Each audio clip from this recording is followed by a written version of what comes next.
So, what's up guys? Tayo po nagbabalik sa panibagong Minecraft video. At itong Minecraft na to ay gagawa nga tayo mismo ng isang o ng isang tindahan na aesthetic. So, kung nakikita nyo dito, parang naggawa ko na yung konting progress niya kanina kasi actually, ito po ay ginawa lang po ng aking kaklase na naghiram po ng phone. At ngayon, gagawin natin, ipagpapatuloy natin, gagawin pa natin siya ng mas aesthetic at mas pro tignan. So ngayon, bago nga natin simulan itong video na to, kung di pa po kayo nakasubscribe, mag-subscribe ka natin. Share mo na to sa mga tropa mo. Kung makikita nyo guys, ayusin ko pa to kasi possible ay dapat maging maayos nga siya. So pagpasensya nyo na kung if late ko to ma-upload kasi late ko na rin po siya ni-record actually. Pero hindi ko nasasabihin kung anong oras ko siya ni-record o anong araw ko siya ni-record. Actually kasi ngayon guys, pagod po si Kuya Dion ninyo sa academics or sa school. Maraming school works at school practice kasi festival po namin sa February 14, araw ng mga puso. Imbis makipag-date kami ay magko-contest sa school. So yun nga. So makita nyo dito guys, nagawa ko na yung naging parang ginawa niya na to, pero ngayon ipagpapatuloy ko lang siya kasi mas parang naging maganda naman siya tignan. So pagpapatuloy ko siya kasi parang aesthetic naman siya tignan actually. Yan lang, medyo nagkulang siya sa part na to kasi hindi siya sakto. So kumbaga i-renovate ko pa nga siya. So kumbaga dapat ito is dito siya kasi parang ano siya parang ganyan yan dapat maging ganyan siya para maging ano siya, diba so itong yan wawasakin ko to kasi pangit siyang tignan at the first place. So hindi naman siya binabash yung kaklase ko na gumawa nito. Okay siya kaso hindi siya pantay. So kumbaga hindi ko naman iibayin yung design na ginawa niya. Parang ayusin ko lang siguro ng konti kasi hindi siya pantay sa pagkakasukat kasi parang naman kapag hindi pantay. So dapat pantay para maganda tingnan kasi everything we do dapat pantay para maging aesthetic yung paggawa mo sa Minecraft, diba?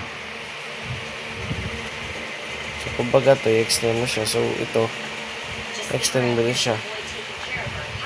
Kumbaga ganda siya dyan, ganda siya dito.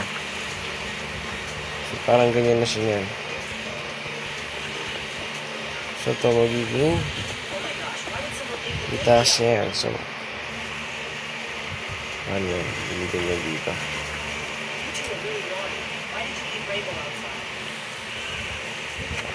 Isin natin siya sa grade dito. Sige, lalagyan ko na siya ng grade dito para mas maging siya aesthetic.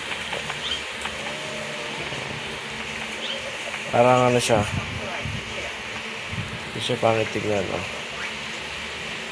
So, parang ganyan siya yung ginawa natin. So ngayon bigyan ko na siya ng glass.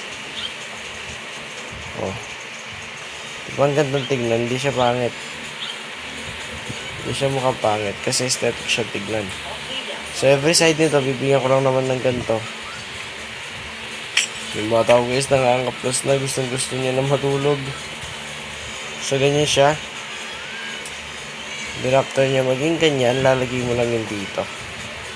Diba? Aesthetic na siyang tignan. At maayos na rin siyang tignan actually. Hindi siya pangit tignan by side. Diba? So ngayon, lalagay ko na yung mismong bubong niya. So ito yung magiging bubong niya naman. Hindi ko na siya masyadong gagandahin kasi nahantok na rin po ako. So inaantok na po siguro din ninyo.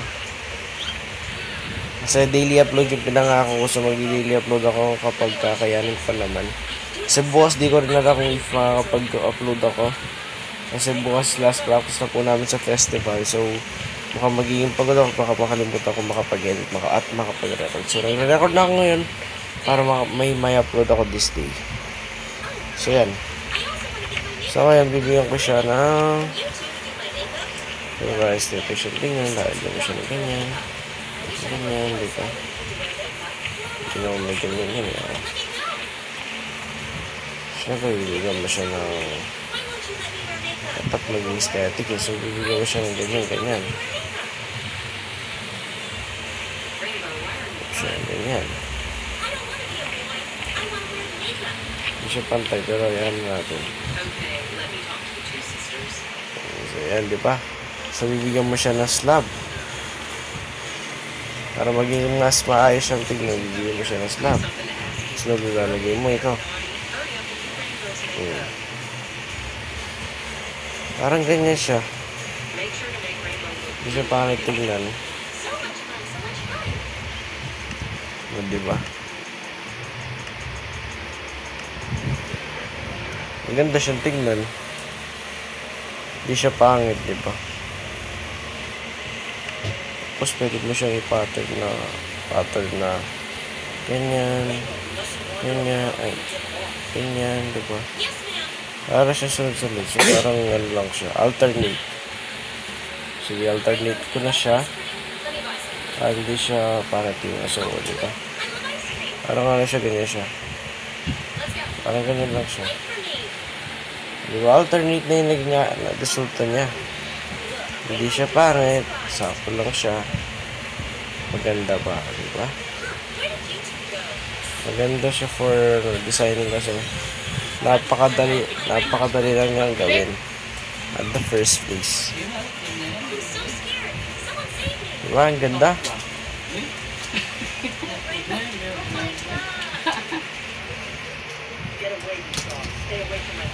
Diba? Napakaganda.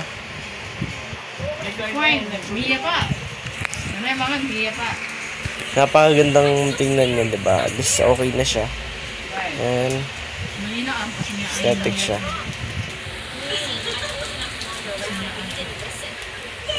Diba? So yun nga guys, maraming salamat sa panonood ninyo. Hanggang sa muli. Medyo antok na rin kasi ako. So, yun ito para sa araw na to. At least, ayan, di ba? Napakalupit.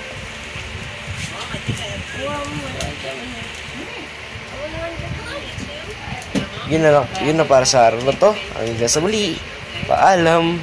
Medyo putol-putol na yung pananalita ko. Antok na din naman kasi ako. Bye-bye. Push. Subscribe.